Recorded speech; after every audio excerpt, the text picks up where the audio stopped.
Welcome back, gamers, to yet another episode of Gamefulness, where we talk about everything related to the gaming industry, the latest gaming news, and a video game review every week.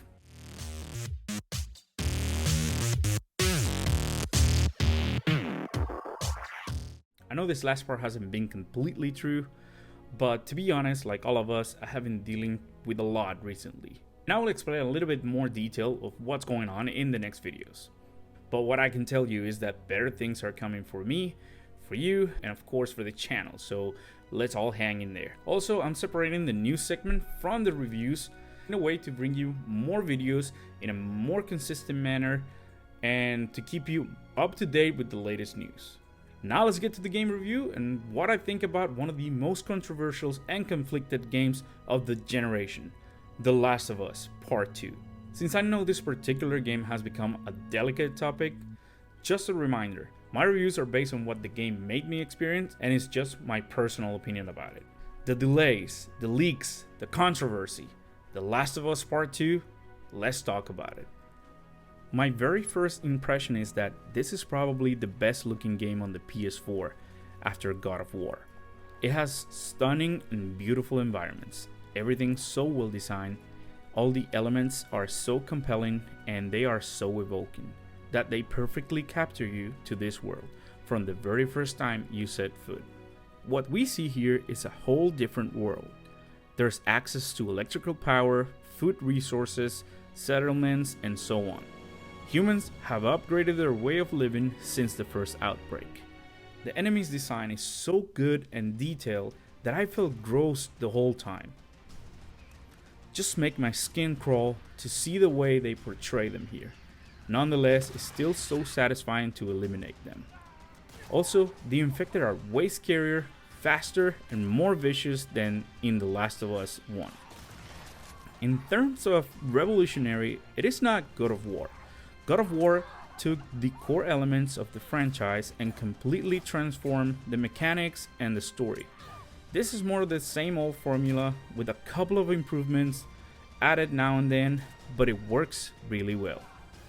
It's a masterpiece of an already a masterpiece game. One of the biggest achievements are the facial expressions of the characters. They are eerily so natural that immerse you into the experience without being able to distinguish that you're playing a game and not watching a movie. The voice acting is also subpar to none. The level design itself is remarkably extraordinary, with truly enjoyable but not overwhelming exploration. It is not an open world per se, but definitely less linear than the first entry, with a lot to freely explore in a magnificent, desolated, but dangerous world. Having to manually open the map to know your location and where to go, actually, more than an annoyance, it was an element to attach you in a more realistic way on the exploration part. Here, even the most trivial things are entertaining quests, like for example finding gas. That's simple, right? But in the context of this world, is something so important and necessary, and the side quests to do it are pretty enjoyable. As far as combat improvement, you can go now on a more stealthy approach towards enemies, or just go guns ablaze like usual. Either way, it has its own benefits and consequences. Enemies' AI in battle is so improved and it makes battles more like a chess match that you will have to figure it out to be able to win sometimes. And I might say sometimes it looks more like a survival horror game with a few jump scares included. There are a lot of new upgrades and they are very useful for combat. And you probably won't unlock them all in a single run. So there's the replayability factor. This game in particular is gonna make you mad. And at the end of the day, that's what a good story is supposed to do. It needs to push your feelings. But you know, this is something I don't want to spoil for you. But just let me warn you, this game is not for the faint of heart or close-minded. It will touch very sensitive and delicate themes, trust me, and a lot of people will not agree. Hence why it's so controversial. Indeed, visceral and controversial, but the story is already captivating from the very first opening scene. Ellie's orientations were already set on the first one and on the DLC, if I remember correctly. No problem there, but then Here, there are other inclusions of themes that just feel forced. Maybe what I'm saying is that it's nice and necessary that games are being more inclusive. But the problem is that here it feels so obvious that it was thrown just for the inclusion and not with true purpose to the story. And what I'm trying to say is that hopefully it will become less forced in future games, that this will make it feel more natural as it's supposed to be. Anybody who's bashing Neil or Lara for this game, let me just tell you that it's not cool or acceptable at all. If you think different than someone else, it doesn't entitle you to insult or threat. First of all, I bet those people haven't played. Because if they had, they will have a different opinion. And I admit that I was upset too when I saw the infamous footage surface the internet revealing certain events to the point that I said I don't want to buy it.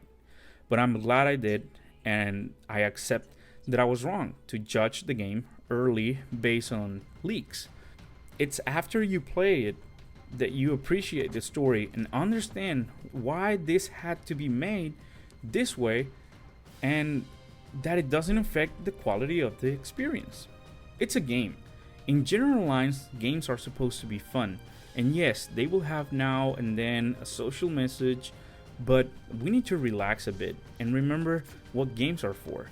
To have fun, to become somebody else, to escape a little bit from reality, more importantly, to enjoy and not to create a toxic environment around it. So playing as Ellie feels agile and refreshing. And I guess it was the only logical progression of the story, as this entry is set years after the first one. And now Ellie is all grown up and badass since she has been trained by Joel and Tommy all this time. Funny how it's one of the last games of the console cycle, and yet they managed to use one of the best features or gimmick of the DualShock 4, the controller bar, while playing the guitar. And it's quite good. The Last of Us Part 2 is of course the big hitter for Sony, and is the franchise that will not disappoint. Although this one might have you disagreeing in some stuff, it's still packed with a captivating storytelling, an immersive world that will have you hooked from the first opening sequence, and with a solid gameplay that almost doubled the amount of time to complete than the first one. And has a really deep message about the exploration of the human behavior and its limits during ethical situations of a society that it's under certain times or type of circumstances. The moral of the story here is that there are always two truths, and it all depends on the perspective of the observer. And this game will put you both sides, and that is the premise of the writers trying to manipulate you while playing the game. Hate the heroes and love the bad ones. Or is it the other way around? This game will have you play as the antagonist Abby for almost the same amount of time as Ellie. Just keep that in mind, because they forced you to do this to experience this world on the villain's perspective, and makes you question who are the real enemies. In the later chapters, some levels are beautifully designed. They feel claustrophobic, tense, and scary, in the best Resident Evil inspired way.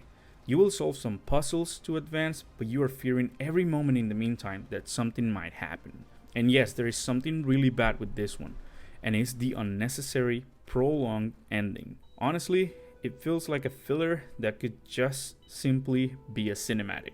And even though I did understand the message and the purpose of the storytelling, doesn't necessarily mean that it's all good. This game will never be a 10 out of 10. All the reviews praising to be a perfect game are biased in my opinion. The Last of Us Part 2, a conflicted game that will make you reevaluate the thin silver lining between good and evil. But of course, I do recommend to play The Last of Us 2. It's still one heck of a ride with a compelling argument to not let it pass. It is a great solid game, and though the gameplay is not something truly groundbreaking, it's really enjoyable and very polished, with a provocative and entertaining story that holds a divisive charm.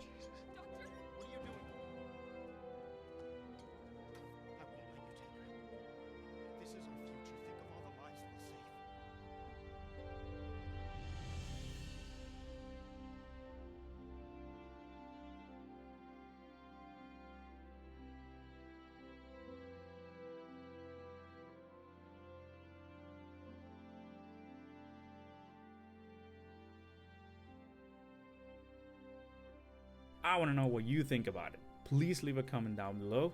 And if you're new to the channel, go ahead and subscribe. And if you enjoyed the video, please hit that like button. It really helps the channel and I really appreciate it. This is your host Pablo Miller, and as always, game on. See you soon and stay safe. Wait, it has been a while and I want to give you the best piece of advice. If you're going to travel, always